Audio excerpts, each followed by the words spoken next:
Salut, et bienvenue sur le Squigard. Aujourd'hui, on se retrouve pour parler de la fac qui est sortie tout récemment pour le Battle Tome de Nurgle. Alors aujourd'hui, on va parler des différentes questions de règles qui ont été éclaircies par les développeurs, et des errata appliqués à ce Battle Tome là. Alors, en termes d'errata et de FAQ, on n'est pas sur une grosse FAQ comme celle précédemment avec le Battle Scroll. C'est vraiment une FAQ ciblée sur ce Battle Tome là, et en termes de questions et de réponses, on est sur quelque chose d'assez succinct et d'assez simple, même si néanmoins, on va le voir, il y a 2-3 nuances que je vais vous expliquer durant cette vidéo. Donc on va commencer cette FAQ en parlant des commentaires à designer. Il y a plusieurs questions avec des réponses apportées. La première concerne la sous-faction, le Rod Coven, qui vous permet de jouer une unité de 3 sorciers qui vous coûte moins cher que si vous jouiez 3 sorciers séparément, et en plus de ça, grâce à l'attitude de la sous-faction, vous avez un bonus au cast. Donc ici on nous clarifie bien que si on joue cette unité-là, dans le cadre d'un bataillon, elle compte pour 3 unités différentes, c'est-à-dire que chaque sorcier va remplir un slot dans le bataillon en question. Donc par exemple, si vous jouez un Battle Régiment, vous pouvez utiliser un de ces sorciers pour être le seigneur de guerre, tandis que les autres sorciers pourront être des sous-commandants. Par contre, si vous voulez jouer un bataillon avec uniquement un seul slot de héros, vous ne pourrez pas mettre l'unité complète dans ce bataillon, car vous avez 3 unités différentes, qui correspondent aux 3 sorciers qui font ce couvent. Ensuite, on a une clarification concernant une aptitude du cycle de la corruption de Nurgle. Ici, on parle du cycle de la corruption, Corrupted Regroff, qui vous permet de gagner des CP sur un jet de dés. Alors évidemment, la question c'était de savoir si les CP correspondaient au point de commandement ou bien au point de contagion.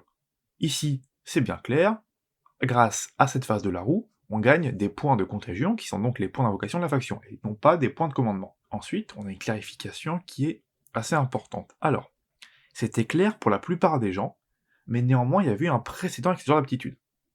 Ici on parle de l'arbre de Nurgle, qui vous permet de générer un point de contagion pour chaque arbre de Nurgle qui est sur la table. Le problème c'est que cette aptitude était présente sur le War Scroll de l'unité, ou plus exactement du décor, et non pas sur le Battle Tome. Donc, on pouvait supposer que chaque arbre donnait autant de points de contagion que d'arbres présents sur la table. Alors si je dis qu'il y a un précédent, c'est parce qu'on avait déjà eu ce problème-là, à la sortie du premier Battle Tome de Slaanesh, avec la harpiste. La harpiste, elle avait exactement la même aptitude. Pour chaque harpiste sur la table, vous gagnez un point de dépravation, sauf que évidemment, quand l'aptitude était sur le War Scroll, certains essayaient un peu de contourner le wording, pour avoir non pas un point d'invocation par arbre ou harpiste sur la table, mais d'avoir ça au carré, c'est-à-dire que si vous aviez 2 arbres, vous n'aviez pas 2 points d'invocation, mais 2 x 2, si vous aviez 3 arbres, 3 x 3, 4 arbres, 4 x 4, et donc, en fait, la génération de points d'invocation que vous aviez augmentait de façon assez démentielle, et ça vous permettait d'invoquer très rapidement des unités que vous n'étiez pas censé invoquer à ce stade de la partie, avec ce que vous avez sur la table.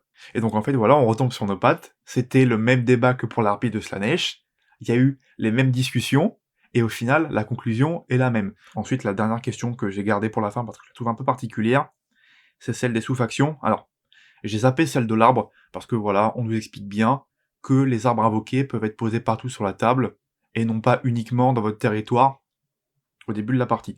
Ça, cette règle, le fait de poser un arbre de Nurgle entièrement dans votre territoire ne concerne bien évidemment que l'arbre de Nurgle que vous posez en début de partie gratuitement, et ils ont clarifié ça dans la FAQ.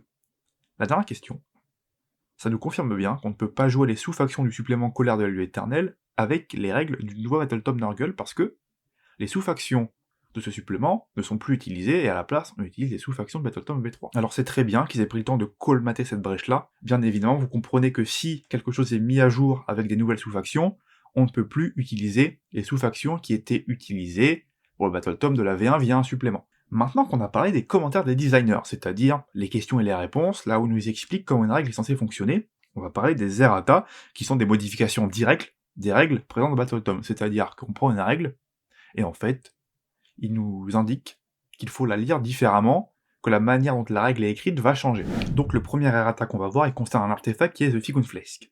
Alors cet artefact, c'est un artefact à usage unique qui vous permettait de soigner au début de votre phase de héros le porteur. Vous lanciez un dé, sur un 2+, le héros se soignait de tous ses PV, sur un 1, il mourait, et lorsque le héros mourait, vous posiez une bête de Nurgle à la place. Auparavant, il n'était pas indiqué si vous posiez une bête de Nurgle lorsque le héros mourait, quelle que soit la source de sa mort, ou si vous posiez une bête de Nurgle uniquement lorsque le héros mourait via l'artefact. Maintenant, c'est très clair, vous posez une bête de Nurgle uniquement lorsque le héros meurt à cause de l'effet de cet artefact-là.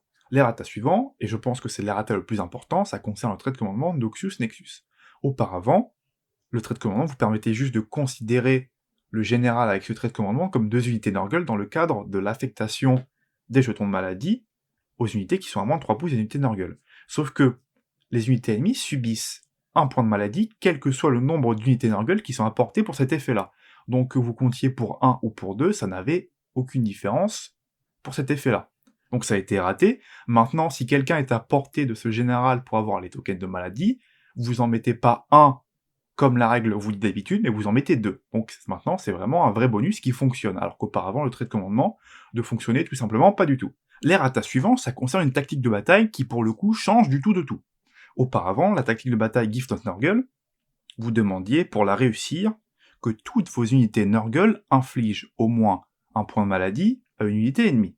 Maintenant, l'effet est beaucoup plus simple et beaucoup plus clair, c'est-à-dire que maintenant, vous accomplissez cette tactique de bataille si 3 unités Nurgle différentes sont à 3 pouces ou moins de la même unité adverse. Donc, c'est moins dur à réussir, je pense, et donc c'est une légère modification qui rend les tactiques de bataille spécifiques de votre Battle Tome plus simples à accomplir. Ensuite, on a un errata sur Horticulus. Alors Horticulus, auparavant, lorsque vous invoquiez son arbre grâce à son aptitude, vous deviez le poser à plus de 3 pouces de toutes les figurines, décors, invocations, sorts persistants.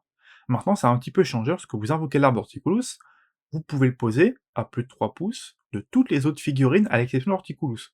Donc c'est un peu plus flexible, parce que dans les situations où vous n'avez pas trop de place, vous avez maintenant la possibilité de poser l'arbre directement à côté de cette figurine. On a fait le tour de la FAQ Nurgle. Globalement, ça répond à plein d'interrogations, néanmoins, il demeure des zones d'ombre. Et une des zones d'ombre les plus importantes qui demeure, c'est concernant Epidemius. Alors Epidemius, c'est un peu particulier. Il y a une aptitude qui vous permet de générer des maladies. Chaque maladie générée vous donne une relance. Sauf que le wording est fait de la manière suivante. Au début de chaque phase d'euro, vous lancez un ou plusieurs dés pour chaque figurine Nurgle apportée. Pour chaque 5+, vous générez une maladie jusqu'à un maximum de 7. Chaque maladie permet de faire une relance, donc à la magie, à la ward, etc. Sauf que, on nous dit que chaque relance de maladie ne peut être utilisée qu'une seule fois et que le maximum est 7. Et un autre problème qui se présente à nous, francophones, c'est que la traduction française et la traduction anglaise ne se mettent pas d'accord concernant cela. Aujourd'hui, il est compliqué de savoir si Epidemius, la règle, vous permet de générer à chaque début de tour des maladies, jusqu'à un maximum de 7, et lorsque vous utilisez une maladie, vous réduisez le compteur. Donc, si vous avez 7 maladies, vous utilisez une relance, vous passez à 6, puis à 5, puis à 4, à 3, etc. Et ensuite, au début de la prochaine phase, vous pouvez réagrémenter cette liste-là. Ou est-ce que, en fait, vous pouvez avoir jusqu'à 7 maladies. Une fois que vous avez 7 maladies, vous pouvez utiliser chaque maladie pour faire une relance, et une fois que vous avez fait 7 relances d'aptitude, c'est terminé, vous ne pourrez plus vous en servir durant la partie. Cette question-là, je suis en train encore d'analyser la règle, à comparer la traduction anglaise à la traduction française, et j'ai du mal à voir si une lecture est plus pertinente que l'autre. Mais aujourd'hui, j'en ai discuté avec plusieurs personnes au Royaume-Uni, qui viennent des Royaumes-Unis, et ils étaient un peu étonnés que je leur pose la question. Pour eux, c'est très clair. Epidemius vous donne accès à 7 maladies pendant la partie, au maximum, et une fois que vous avez généré ces 7 maladies, vous pouvez vous en servir pour les relances une fois, et une fois que vous avez fait 7 relances pendant la partie, c'est fini. Là où en France, il y a un peu plus de débat, parce que on a la traduction française et le fait que l'anglais n'est pas notre langue maternelle qui viennent pencher dans la balance. Alors moi, ce que je préconise, lorsque vous jouez Nurgle avec Epidemius, c'est de demander au cas par cas, en fait. Lorsque vous êtes en tournoi, vous demandez à l'organisateur ce qu'il en pense. En attendant, un autre errata Nurgle qui nous dit très clairement, écoutez, Epidemius, ça permet de faire ça. C'est pas très grave. Il y aura peut-être des Epidemius qui vont faire plus de relances que d'autres, mais globalement, avant que vous arriviez à plus de cette relance avec l'aptitude, il faut vraiment que vous soyez en difficulté. Donc ça va changer des paramètres sur les parties qui durent longtemps, mais pas sur les parties qui durent 2 ou 3 tours. Donc, c'est embêtant, parce qu'on sait pas exactement comment jouer la règle, mais c'est pas embêtant au point d'handicaper le jeu à un haut niveau. Et bien voilà, c'est tout pour cette fois. Si jamais vous avez des questions que vous voulez débattre, comme d'habitude, n'hésitez pas à poster un commentaire, on vous répondra. Si vous avez aimé la vidéo, n'hésitez pas à laisser un pouce bleu, et si vous voulez suivre les prochaines analyses méta, ou bien les lectures des FAQ, vous pouvez vous abonner si ce n'est pas déjà fait. Et moi sur ce, je vous dis à la prochaine. Salut, salut!